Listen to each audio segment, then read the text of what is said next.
Hi, my name is Dr. Brad McDonald, and welcome to Claiborne Dental Center.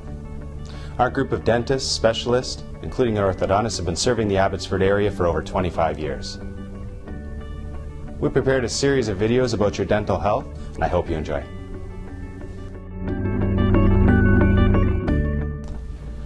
So at first I'd like to talk to you about the direct fillings here we do at Claiborne Dental Center. Those would be the amalgam fillings and the white fillings. The amalgam fillings are the silver fillings.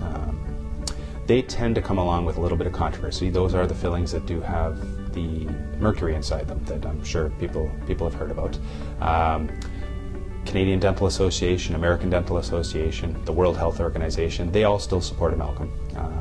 So there has been no credible research that has come along that's made them not want to support it any further. That being said, different people have different opinions about its safety, so we do try to respect people's opinions of what they would prefer. The amalgam fillings tend to be appropriate for an area where decay has been taken out of a tooth and it's very deep. It's difficult to keep dry. That's a great place where an amalgam filling will work wonderfully. That being said, we do have another option, and that would be the white fillings. They are a plastic filling or a glass ionomer filling. These fillings, although they're more aesthetically pleasing, they tend to require that the area remain dry when it's being placed. This makes it a little more difficult for children as well as some adults. If there's saliva in the area, if it's deep, it's tough to keep that area dry.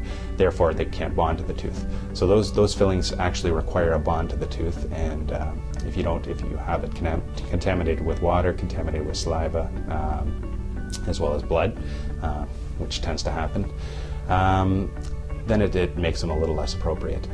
The next two options would be inlays and onlays. You can have them in gold or porcelain.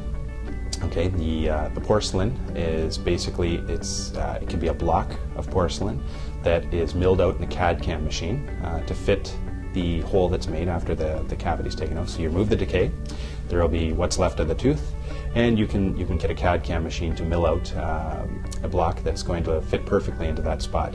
As well, it can be made in a laboratory, and then both these options are cemented onto the tooth afterwards. They tend to be more expensive than the fillings, the direct fillings I just told you about, because there's a lot more work involved. The CAD/CAM machine is very expensive, and the laboratory option requires a laboratory technician to make that filling for you. The gold option would be the same as the porcelain, except it's made of gold and some other metal alloys that go in there to make the gold a little more durable. That would be probably the gold standard, though that's probably your most durable restoration out there. Again, comes at the increased expense of time as well as the price of gold nowadays. But yeah, very, very good restoration.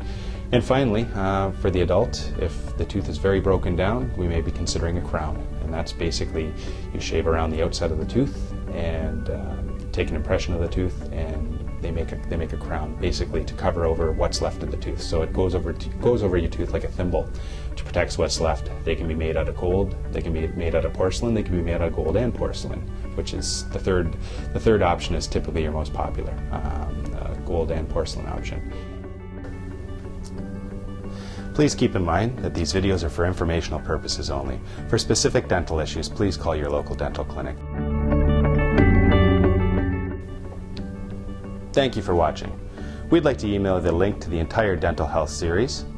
Just show us where to send that in this form over here on the right.